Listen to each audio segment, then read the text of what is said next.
Hello again and welcome back to the PhatPhish Guitar Studio. I'm Dave and today I'm going to be answering a question that was sent in by Gus. Gus sent this in, I think, in response to another video that I did on YouTube, which is a review of the TC Electronic Sentry noise gate pedal. And Gus writes, he says, here's a super dumb question. Gus, it's not a super dumb question, it's a good question. He says, looking at the TC Sentry, I was wondering, should I connect the whole effects pedal loop or only the distortion, overdrive and fuzz pedals? Okay, let's talk quickly about the order that you put your effects pedals in. Now, some people will vary this slightly, but the general sort of convention is that you put things like compressors, wah-wah first, then you overdrive, distortion, boost, fuzz, all the gain pedals.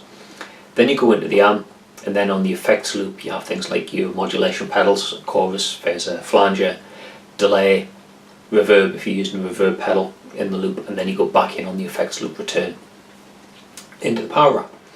The way that TC recommend that you use the Sentry, and this is pretty much the way that I've got it set up on my pedal board, is that the Sentry is the last pedal before the input onto the amplifier. So the way you would use your noise gate is you have any compressors or tuners or whatever that you use up front, then your drive pedals, then the noise gate, then into the input on the amp. The Sentry is a little bit cleverer in that it's got different ways you can connect it up. It has got a loop of its own. So the way that I use it, I have all my drive pedals on the loop back into the Sentry, and then the Sentry goes into the amplifier. But basically, in answering Gus's question, it's drive pedals, noise gate, amp, and then on the effects loop I have all the like choruses and whatnot. So question is, can you use the noise gate in the effects loop? I suppose you could. Certainly if you want to experiment, you're not going to break the pedal, you're not going to damage the amplifier in any way if you want to try putting it at the very end of the chain. But I don't think you'll get such good results.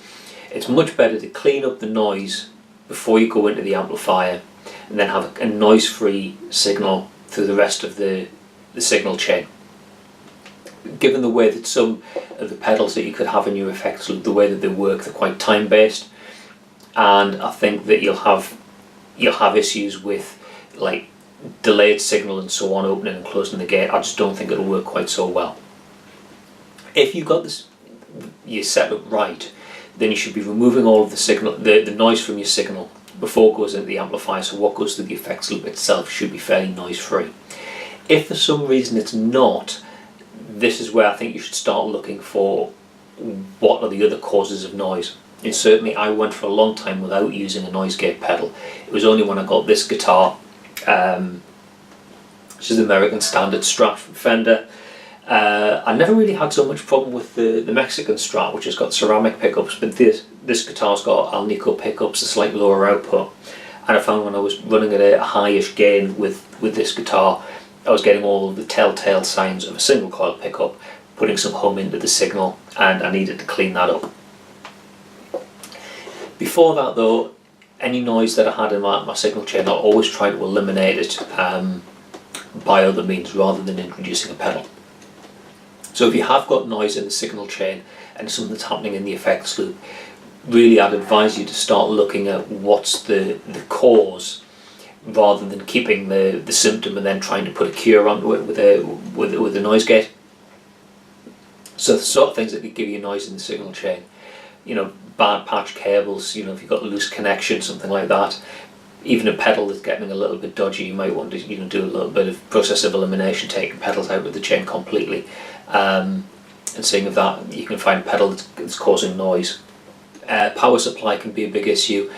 If you've got a number of pedals, you really should be using like an isolated power supply, where the power supply that goes to each pedal is isolated from all the others. If you do something like running a daisy chain type of connection, you can get noise.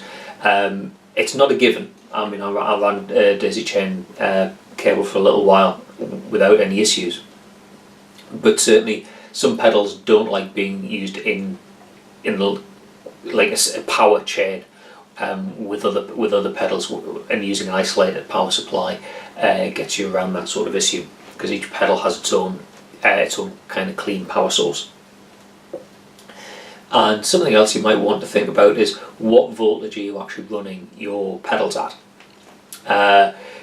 Generally the pedal will run at 9 volts, but I know of at least one pedal that'll run off a 9 volt battery, but if it's running off a power supply, it actually runs a little bit higher than 9 volts.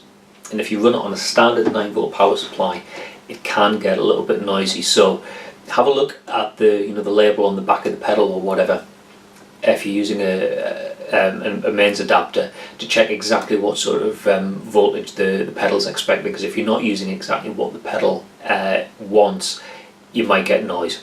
Some pedal manufacturers actually make a feature of their pedals will sound better because they take a range of different voltages, and the voltage that you use can make the pedal sound good or fantastic, depending on whether you're running at 9 volts or 12 volts or 18 volts or whatever. But that's a specific pedal. Other types of pedals are really, really pernickety, and if you don't give them the exact voltage that they want, they can get a bit temperamental and cause a little bit of noise. So check the power that you're putting into your pedals, check your patch cables, check for defective components, and try and eliminate noise that way.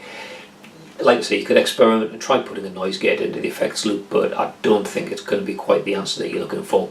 My preference would be to use it up front. Okay, so Gus, I hope that answered your question. If anybody else has a question or suggestion for something they want me to cover in a future video, then if you go here, you can fill in a form and I'll try and get around to answering your question as soon as possible. You can leave comments in videos, but to be honest, YouTube's not particularly good at the minute. It seems to be not notifying me when comments are there or comments go missing or whatever. But if you use that form, certainly I find this a little bit more reliable. Okay, that's all for now. Thanks for watching. If you liked the video, please click like down there. If you really enjoyed it, please click subscribe, and I'll see you in another video sometime soon. Bye for now.